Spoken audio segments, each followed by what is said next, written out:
పరిమి సోమశేఖర్ నాయుడు గారిని మాట్లాడాల్సిందిగా విజ్ఞప్తి చేస్తా ఉన్నాను.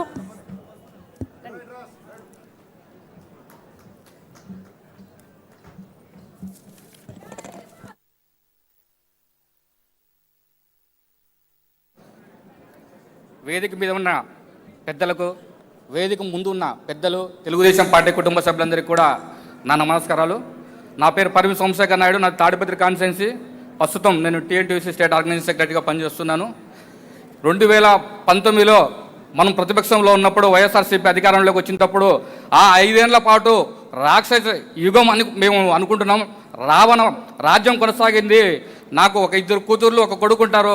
నేను ఇంట్లో లేనప్పుడు మొట్టమొదటిసారిగా నా ఇంట్లోకి దాడి చేసి వాడిని ఈడ్చండి బయటికి, వాడిని కాళ్ళు నరుకుతాం, అది నరుకుతామని చెప్పేసి ఇంటి మీద గుండాలు పడితే నా 2 చిన్న పిల్లలు వాళ్ళు ఏడ్చుకుంటా వాళ్ళు బాధపడతా అంటే ఆ రోజు రాత్రికి రాత్రి నేను వాళ్ళని పిలుచుకొని మా అత్తగారింటికి ఆడ పెట్టి మళ్ళా తర్వాత నేను కొంతమంది మిత్రులతో రాత్రి కొని మళ్ళీ పారిపోయినాడు అనిపించుకోకూడదని చెప్పేసి మళ్ళీ మా ఇంటికాడ పడుకొని నేను ఈ 5 ఏళ్ళు అంటే ఈ రాజకీయంలో అట్లే కొనసాగాను.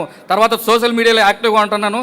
తర్వాత వరుసగా ఇది ఎంటూ తగ్గలేదని చెప్పేసి వరుసగా కేసుల మీద కేసులు పెట్టుకుంటూ వచ్చారు. తాడిపత్రిలో అప్పటి ఎమ్మెల్యే ఎమ్మెల్యే కేతిరెడ్డి పెద్దారెడ్డి జేసీ ప్రభాకర్ రెడ్డి ఇంట్లోకి వస్తే నా మీద 3 కేసులు పెట్టారు. నా మీద 3 కేసులు పెట్టడంతో పాటు డిసెంబర్ 30వ తేదీ 2020 తేదీన అప్పటి మా డిఎస్పీ చైతన్య మమ్మల్ని అదుపులోకి తీసుకొని ఆ రోజు రాత్రి ఎర్రగుడ్డ కళ్ళకు కంతులు కొట్టి కొట్టరాని చోట్ల కొట్టారు. కొట్టి మళ్ళీ పక్కకి ఈడ్చుకెళ్తున్నప్పుడు ఒక వెనక నుంచి మోకాలు ముడ్డితో కొడిస్తే ఈరోజు కూడా నేను కూర్చోలేని పరిస్థితుల్లో అంత ఇబ్బందిగా ఉన్నాను. ఇంకా సార్ తాడిపత్రిలో జేసీ కుటుంబం మీద కూడా అక్రమ కేసులు పెడితే నారా లోకేష్ గారు ఆ కుటుంబాన్ని పరామర్శించేందుకు వచ్చాడు. ఆ పరామర్శించేందుకు వచ్చినప్పుడు సార్ను చూడడానికి వచ్చినటువంటి కార్యకర్తలు ఉంటారు. ఆ రోజు కార్యకర్తలను కూడా గుమ్మిగూర్చారని చెప్పేసి కోవిడ్ ఉల్లంఘించారు, అధికారుల ఆజ్ఞలు ఉల్లంఘించారని చెప్పేసి కూడా నా మీద కూడా కేసు కట్టారు సార్. ఆ రోజు కూడా లోకేష్ గారు వచ్చిన సందర్భంగా కాదు సార్. ఇలా ఒక్కదాని మీద ఒకటి సార్ 28 కేసులు పెట్టారు. నేను 227 రోజుల పాటు వివిధ సబ్ జైల్లో ఉన్నాను సార్. నేను సబ్ జైలు చూశాను. తాడపత్రి సబ్ జైల్లో వేశారు, జిల్లా జైలు అనంతపూర్లో పెట్టారు, కడప సెంట్రల్ జైల్లో పెట్టారు.